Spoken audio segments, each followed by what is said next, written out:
Hello, could you help me grow this channel? Subscribing is totally free. Just one click below this video is all it takes. Easter had always been an uneasy tradition in our family, an afternoon built more on obligation than affection, where the smell of honey-glazed ham, mingled with unspoken judgment and casserole dishes, sat like props in a stage play we'd all rehearsed since childhood.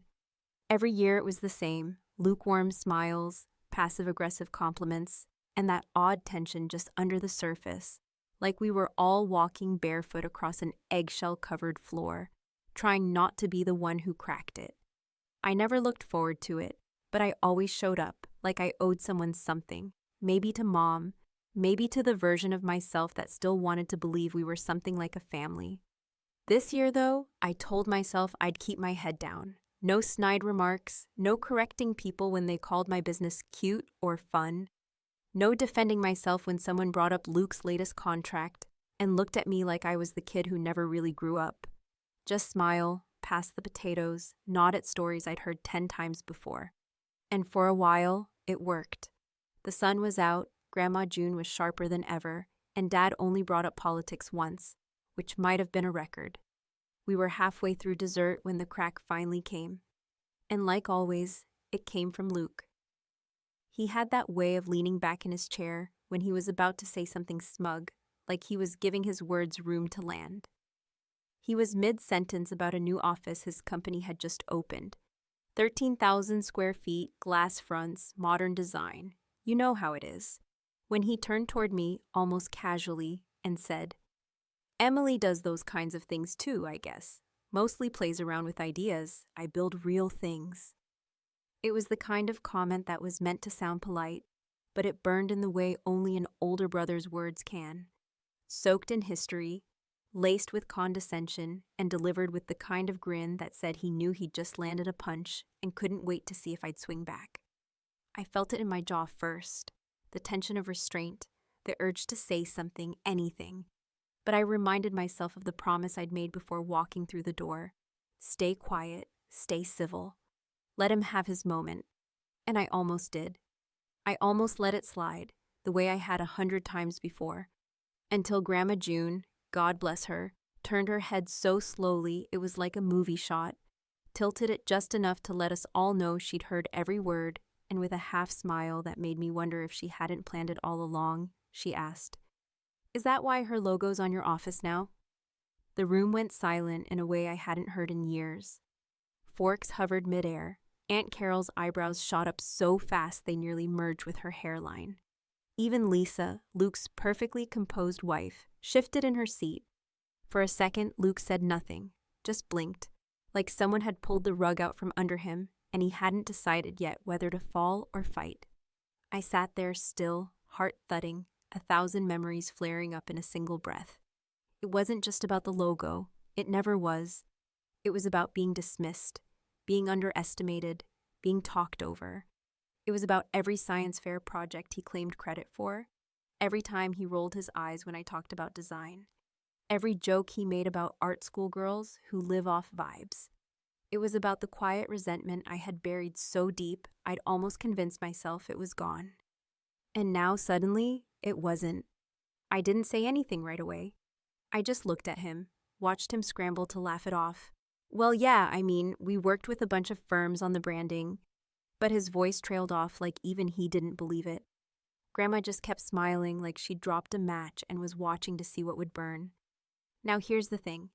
I hadn't been involved in Luke's business directly in years. The last time we worked together was more than a decade ago when he asked me to mock up a few ideas for his company's rebrand. He never paid me, said it was just a favor, something casual, and I let it go. Until a few years later when I saw that logo, my logo down to the last damn curve. On his trucks, his job site signs, even his goddamn golf shirts. I didn't say anything. I was building my own firm by then, carving my own name out of grit and caffeine and 2 a.m. edits. I told myself I was above it. But sitting there at that table, watching his face twitch under Grandma's stare, something in me shifted. That's the thing with siblings. You don't just share DNA, you share memories, bruises, victories, and 1,000 tiny humiliations that nobody else even notices. And in that moment, I realized something. I didn't want an apology from Luke. I didn't want validation from the family. What I wanted was payback. The quiet, satisfying kind that doesn't scream or burn bridges, but makes damn sure they remember what happens when you underestimate the quiet one. And if you're sitting there thinking this sounds petty, let me ask you something. What would you do if someone used your work, your name, your identity, and then smirked in your face at Easter lunch and called it playing around with ideas? What would you do if your own family let it slide, year after year, because he builds real things? Because in that moment, when Grandma asked that question, she didn't just shine a light on him, she handed me the damn spotlight, and I wasn't going to waste it. So I smiled, took a sip of wine, and said absolutely nothing, not yet.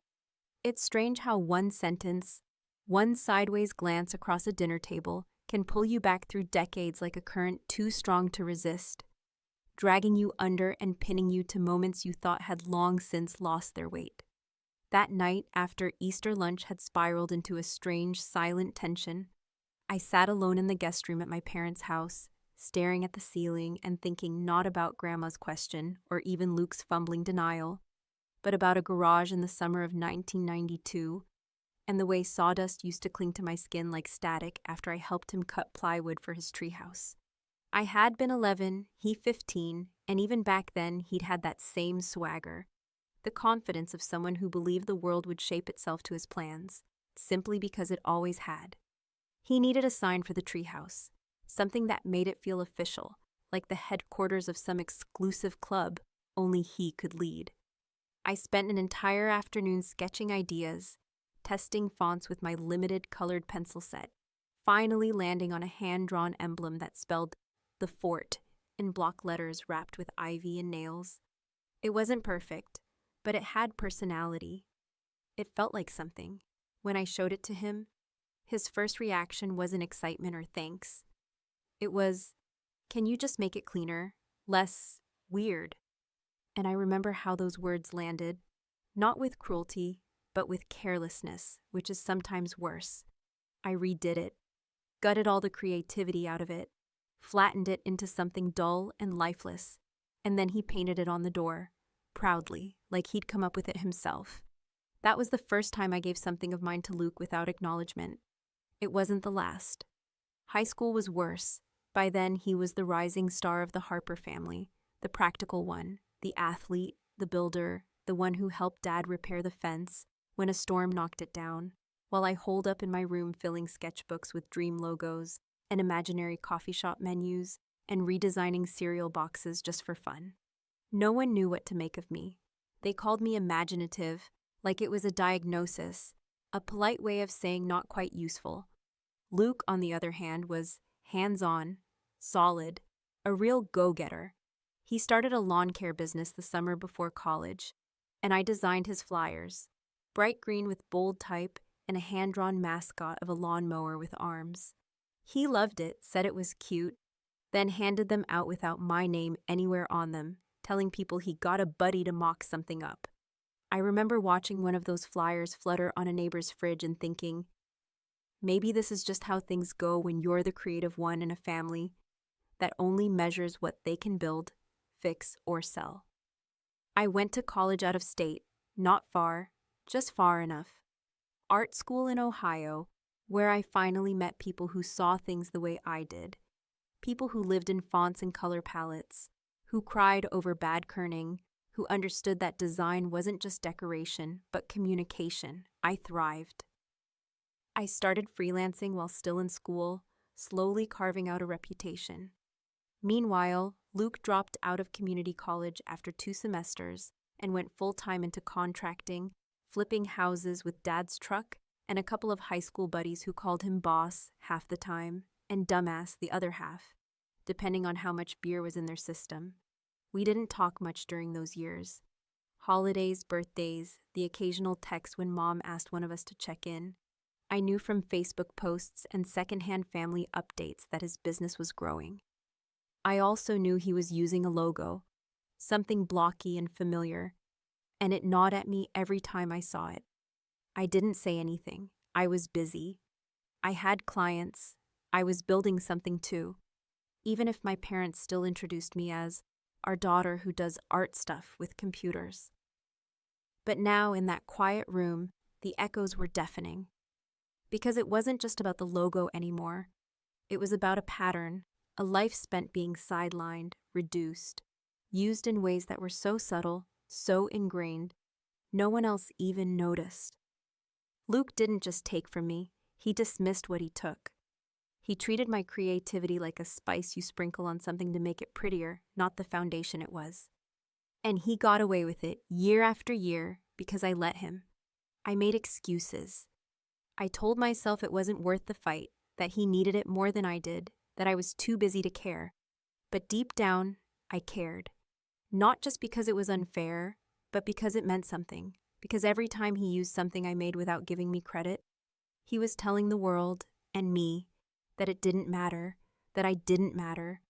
And if you've ever been the sibling who is always creative but never practical, if you've ever watched your work get passed around like a party trick while someone else cashed the checks, then you know how deep that cuts. You know that it isn't about logos or flyers or treehouse signs. It's about being seen. Or not. That night, I didn't sleep. I lay there watching the light from the hallway slip under the door, thinking about all the years I spent giving Luke ideas he claimed as his own, and all the times I swallowed it down like cold soup because I didn't want to be the dramatic one. But now the silence was louder than drama ever could be, and I wasn't going to let it swallow me again. Not this time. There's a specific type of silence that falls over a family table when someone speaks a truth so unexpected, so loaded, that everyone present instinctively freezes. Not out of confusion, but because they immediately recognize that something old and carefully buried has just been unearthed right in the middle of the mashed potatoes and deviled eggs. That was the silence that clung to us after Grandma tilted her head and asked her simple question. One that sounded almost innocent if not for the razor-sharp edge buried just beneath the words. Is that why her logo's on your office now? And while her tone remained light, almost curious, her eyes, those sharp, blue, clear-as-glass eyes, were doing something else entirely, cutting through decades of family narratives like she had just remembered she'd been watching the story unfold all along. Luke tried to laugh, but the sound came out dry and brittle, like wood snapping under pressure. He glanced at Lisa, who offered him a supportive smile that was entirely too tight to be genuine, and then looked at Mom, who immediately reached for her glass like she wished the wine had more kick than it did. For a long moment, no one spoke. I didn't need to. The heat rising in his neck was saying everything I would have wanted to say, and far more effectively. He was caught, and he knew it, and worse, he couldn't dismiss Grandma the way he would have dismissed me. There's a hierarchy in every family, no matter how modern or open-minded it claims to be. And in ours, Grandma June sat at the top of it, not because she demanded respect, but because she had earned it one blunt truth at a time over 82 years. She'd seen through every facade, heard every lie before it was fully formed, and delivered her verdicts with a mix of Midwestern pragmatism and something that bordered on strategic mischief. She was the kind of woman who once told my Uncle Mitch, after he bought a red convertible at 55, "That car isn't fooling anyone, honey," and then passed him the salt like nothing happened. So when she spoke, especially at that volume and with that face, everyone listened, even Luke. I could see the gears turning in his head, trying to find an escape route, a version of the story that made him look less like someone who stole his sister's work and more like a misunderstood collaborator. I mean, yeah, we had some design help early on, he started finally, his voice overly casual in that way people get when they're attempting to downplay a sin they don't think is fully forgivable. You know how it is in the beginning. Everyone chips in. Em did some sketches, threw some stuff around. It wasn't even what he said that made my stomach twist. It was the way he said it. Like it had been nothing. Like the hours I'd spent that summer weren't work, just throwing stuff around. Like the brand I'd built with my own hands, the one he now plastered across his marketing materials, his site, his branded hard hats, was just some playful side project I happened to doodle over coffee. He wasn't just downplaying the work. He was reducing the meaning of it, stripping away the value in real time. And he was doing it because he still thought he could get away with it. And maybe he could have. A few years ago, he probably would have. But not now. Not with Grandma watching, not with me sitting quietly and letting him hang himself by his own words. I didn't jump in. I didn't correct him. I didn't even look at him.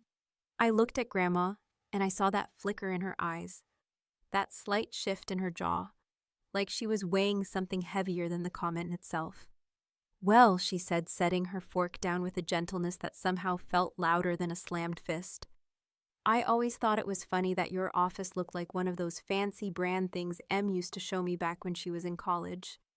Thought it was a coincidence at first, but then I saw the trucks last summer, the business cards, that website with the bold but approachable color palette. And I thought, now that just looks like Emily's brain." You could hear a pin drop. No one chewed. No one breathed too loudly. Luke looked like he'd just realized someone had been watching the whole game from a seat he didn't know existed. And it hit me then, not all at once but gradually, like cold water creeping in through your shoes during a rainstorm. Grandma knew, not just about the logo, about everything. She'd always known. She had just waited for the right moment to say it. There's a particular kind of power in letting a truth hang in the air without commentary, without accusation, just sitting there like a loaded weapon that no one dares touch. That's what she did. She didn't raise her voice. She didn't point fingers. She didn't ask why Luke had never given me credit, or why he had taken my work and presented it as if it came from some anonymous design firm he never named. She just laid the truth on the table, nestled between the glazed carrots and the sour cream pie, and let it settle like dust on everything he'd built.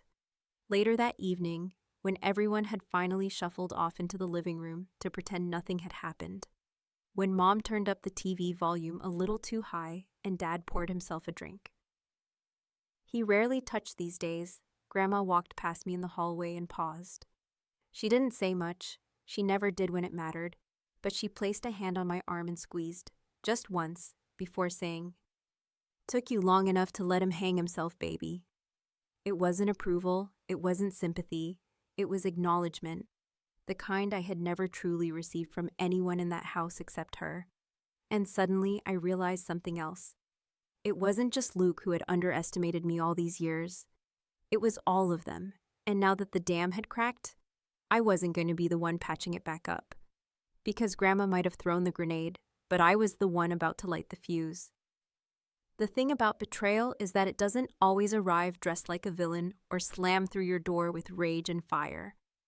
More often, it sneaks in quietly, tucked into corners of old memories, woven into polite conversations, and waiting in silence behind familiar smiles until someone accidentally or deliberately turns the light on.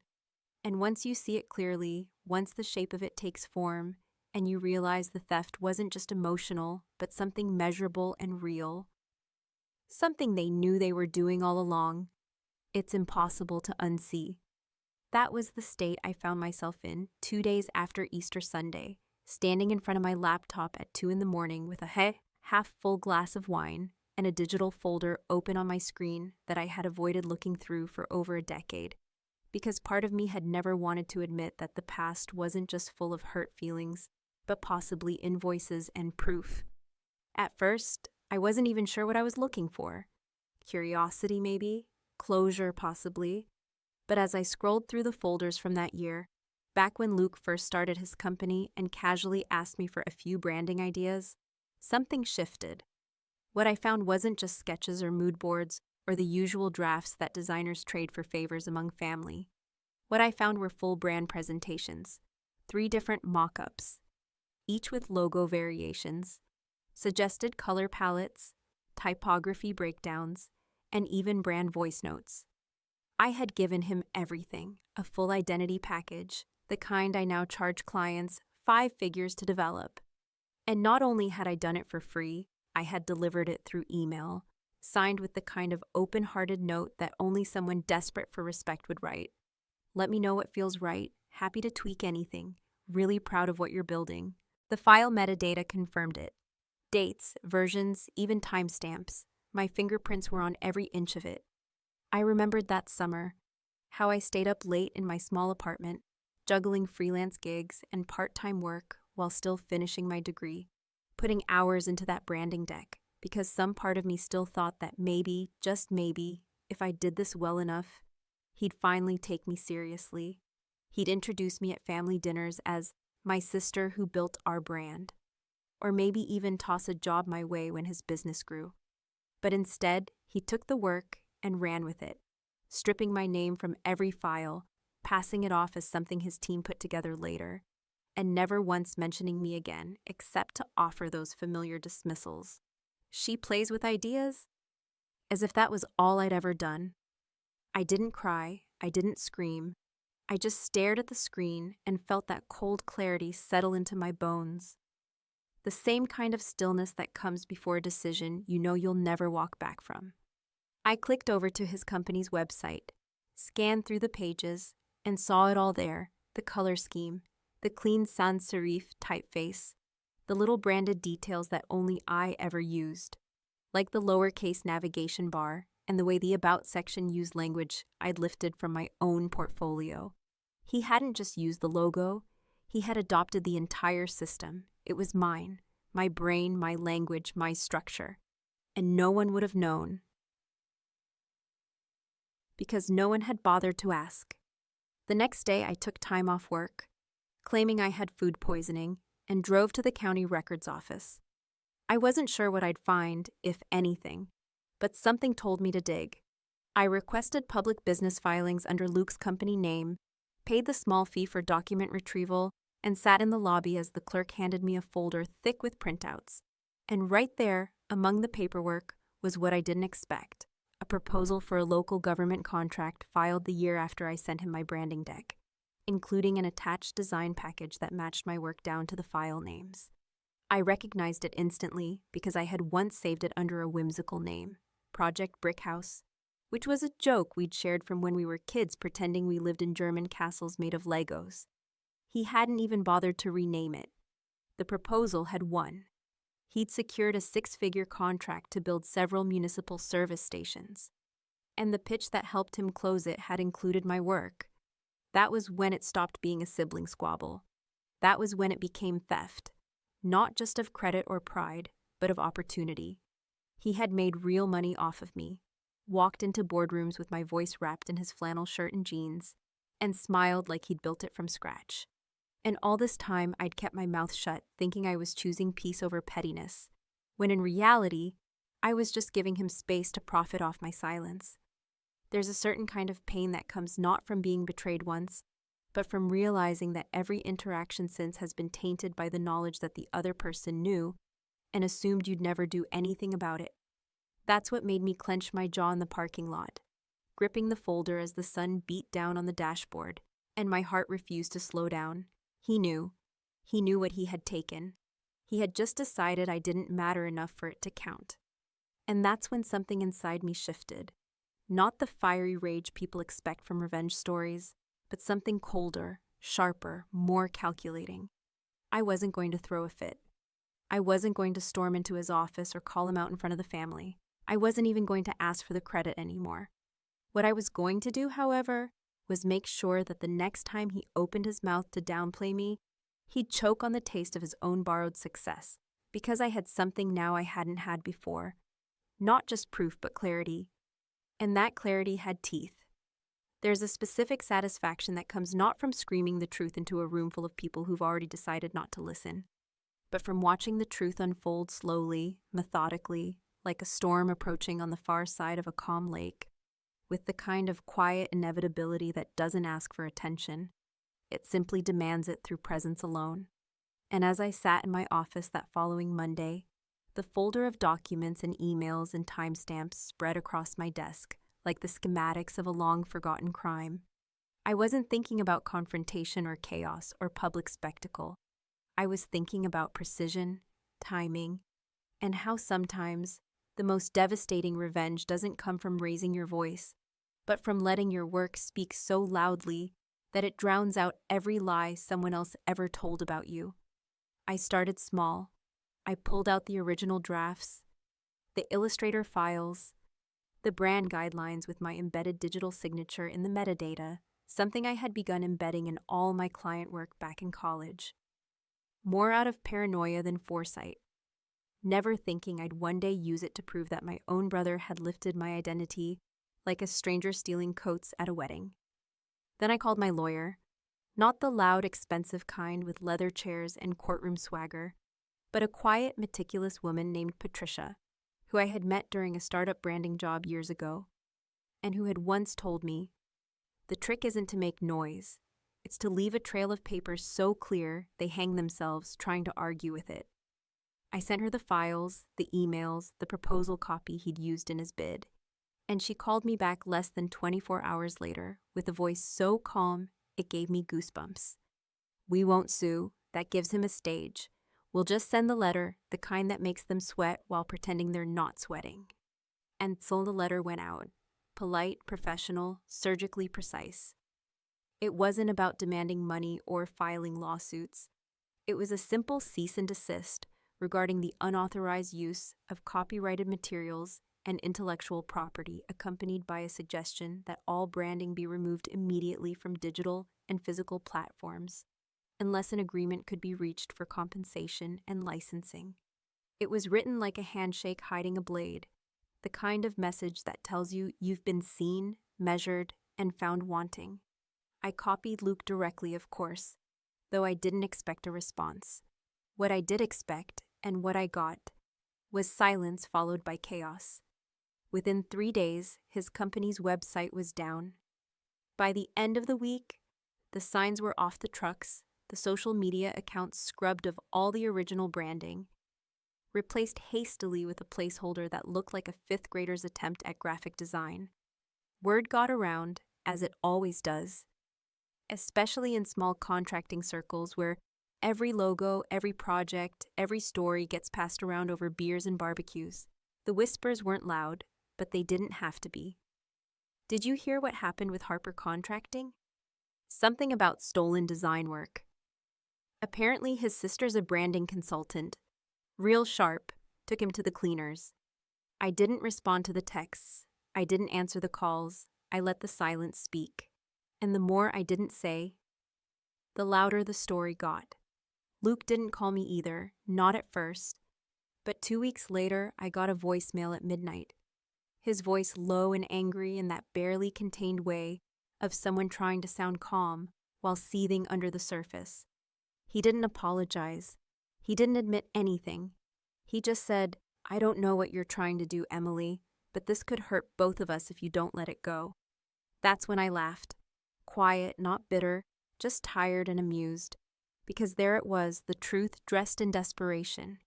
He still thought I needed his protection, his proximity, his approval, as if the only way I could thrive was by being tethered to the scraps he let fall from his table. But I didn't reply. Not then, not directly. Instead, I did one final thing. I submitted the branding work as a case study to a well-known design publication, under my name, with full process documentation and date-stamped screenshots, including the project title Brick House, and a brief note about the evolution of the design from concept to real-world implementation. I didn't name Luke or the company. I didn't need to. The work spoke for itself. It went viral in the industry within a day, not because it was scandalous, but because it was good, damn good, and because it came with the kind of backstory that, even if half the readers didn't know the names, they recognized the dynamic.